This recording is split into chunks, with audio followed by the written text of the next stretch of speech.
ہمارے پاس تھوڑی الگ نوعیت کا ہے، مختلف انداز کا سوال ہے، اور بعد السلام انہوں نے یہ پوچھا ہے کہ آقا صاحب میں نے یہ سنا ہے کہ شریعت میں، دین اسلام میں شرط لگانا سرے سے حرام ہے، یعنی ہم کسی بھی امر پر، کسی بھی کام پر شرط نہیں لگا سکتے۔ تو آقا صاحب سوال یہ ہے کہ نکاح کے وقت شرط لگائی جاتی ہے، چاہے وہ نکاح دائمی ہو یا نکاح متع ہو، تو ان دونوں میں شرط لگائی جاتی ہے حق مہر کی بھی، اور خاتون بھی اس نکاح کے رشتے میں شرط لگا سکتی ہے۔ تو اس کی وضاحت فرمائیے گا کہ یہ نکاح کے موقع پر شرط لگانا کیسا ہے، اور یہ شرط لگانا حرام ہے تو کس طرح سے؟ دیکھیں جی، یہ شرط ہر جگہ حرام نہیں ہے، یہ وہ ہے المومنون عند شروطہم ہے، مومن المومنون عند شروطہم، یعنی مومن نے جو جو شرط لگائی ہے اس پر واجب ہے کہ وہ اس کی پابندی کرے۔ کچھ شرط جائز ہیں اور کچھ شرط جو ہے وہ ناجائز ہیں۔ یہ کھیل کود میں جو ہے نا وہ شرط وغیرہ لگائی جاتی ہے کہ بھئی جو جیت جائے گا وہ جو ہے نا وہ ہارنے والا اس کو اتنا پیسہ دے گا، وہ اس طرح کے جو شروط ہیں وہ حرام ہیں۔ ورنہ اگر وہ اس میں جو ہے نا وہ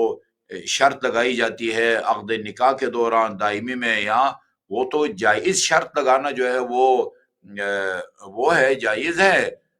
جائز شرط کے ساتھ مشروط کرنا جو ہے وہ جائز ہے۔ اور ہم تمہیں یہ شرط لگاتے ہیں کہ مثلا تم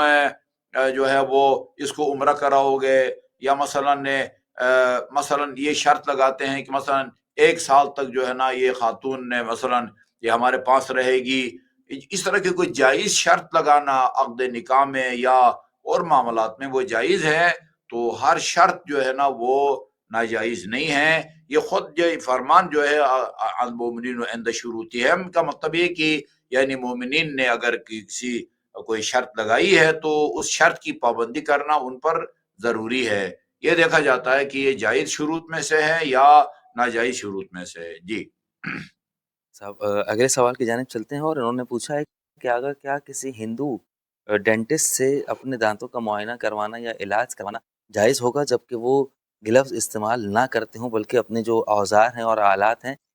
ان کے ذریعے ہی وہ منہ کے اندر معائنہ کریں گے؟ اس کی وضاحت فرمائیے گا۔ دیکھیں جی، ہم ہندو جو ہے وہ جو خدا کا قائل نہیں ہے، بت پرست ہیں، وہ نجس ہیں، وہ ناپاک ہیں۔ لیکن اگر آپ ان کے ساتھ گیلا ہاتھ ملائیں گے تو آپ کا ہاتھ ناپاک ہو جائے گا۔ وہ اپنا ہاتھ جو ہے نا وہ آپ کے منہ میں لگاتا ہے تو آپ کا منہ ناپاک ہو جائے گا۔ لیکن آپ کا اپنے جسم کو ناپاک کرنا یہ حرام نہیں ہے۔ ایسے خون ہے کسی جگہ لگا ہوا ہے، ادھر آپ ہاتھ لگاتے ہیں اور اپنے پاک ہاتھ کو ناپاک بنا دیتے ہیں، یہ کوئی آپ نے پھر حرام نہیں کیا۔ ہاں، اگر آپ نماز پڑھنا چاہتے ہیں جو ہے نا تو پھر جو ہے نا وہ آپ کا ہاتھ پاک ہونا چاہیے۔ تو ہندو سے جب آپ وہ لگاتے ہیں، وہ دستانے نہیں پہنتا، اور جو ہے نا وہ ڈائریکٹ اس کا جسم جو ہے نا وہ آپ کے منہ کو ٹچ کرتا ہے، تو وہ زیادہ سے زیادہ یہ ہوگا کہ وہ ناپاک ہو جائے گا۔ اس کو بعد میں آپ پاک کر لیں۔ جسم کے کسی اور حصے کو بھی اگر وہ گیلا ہاتھ لگاتا ہے تو جسم کو ہمیشہ پاک رکھنا واجب نہیں ہے، جسم کو نجس کرنا کوئی ناجائز کام نہیں ہے۔ ہاں، نماز کے دوران آپ کے جسم کو پاک ہونا چاہیے، نماز کے دوران آپ کے کپڑوں کو جو ہے نا وہ پاک ہونا چاہیے۔ تو یہ جو ہے نا وہ صرف کیا کہتے ہیں نجس ہونے کے نتیجے میں جسم کے کسی بھی حصے میں آپ گناہگار نہیں ہوتے۔ اور میں چلتے چلتے یہ بھی عرض کر دوں،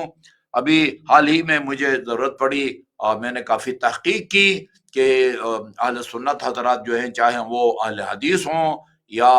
مثلا باقی مقلد حضرات ہوں، امام ابو حنیفہ، امام شافعی، امام مالک یا امام حنبل، ان میں یہ سارے کے سارے جو ہے نا وہ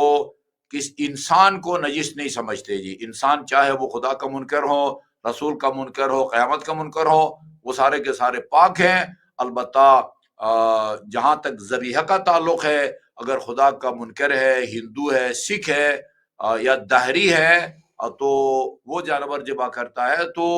یہ حضرات کے نزدیک اس کا کھانا جائز نہیں ہے۔ لیکن اگر وہ اہل کتاب ہے، عیسائی ہے، یہودی ہے، اس کا ذبیحہ جو ہے وہ کھانے کی اجازت دیتے ہیں، جبکہ ہم جو جعفری مکتبہ فکر سے اہل بیت سے ہمارا تعلق ہے، ہمارے نزدیک جو ہے نا وہ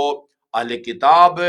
ویسا بعض فقہا کے نزدیک جیسے آیت اللہ سیستانی رہبر، وہ پاک ہیں، وہ پاک ہیں، ان کا گیلا ہاتھ لگ جائے تو